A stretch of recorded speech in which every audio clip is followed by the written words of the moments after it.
Hello friends, good morning. চলে এলাম একটা নিউ ব্লগ নিয়ে। 2025 জানুয়ারি রবিবার তোমাদের দাদা ভাইয়ের অফিস কলিগ 5জন ফ্যামিলি মিলে আমরা গিয়েছিলাম ডায়মন্ড হারবার নবদ্বীপে পিকনিক করতে। এতে আমার এই মুহূর্তে একটি গানের কথা মনে পড়ছে ভীষণ। এই পথ যদি না শেষ হয় তবে কেমন হতো তুমি বলো তো, যদি পৃথিবীটা স্বপ্নের দেশ হতো তবে কেমন হতো তুমি বলো তো। আমরা ফাইনালি চলে এসেছি পিকনিক স্পটে। আর এখানে এসে দেখছি এখনো পর্যন্ত কেউ আসেনি।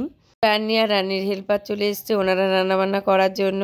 প্রথমে এসেই আগে চারিপাশটা একটু ছেলেকে নিয়ে ঘুরে নিচ্ছি, কারণ যদিও এটা আমার কাছে কোনো নতুন না। ছেলে যেহেতু ডায়মন্ড হারবার স্কুলে পড়ে তার জন্য আমাদের সব কিছু কেনাকাটা যা আসা ডায়মন্ড হারবার লেগেই থাকে। আর তাছাড়া ডায়মন্ড হারবার কাছেই নবদ্বীপ, এটাও অনেকবার আমরা এসেছি। সবসময় তোমার দাদাভাইয়ের ছুটি ছাটা রবিবার দেখেই আমরা ঘুরতে আসি। আর ভীষণ ভালো জায়গা, নিরিবিলি।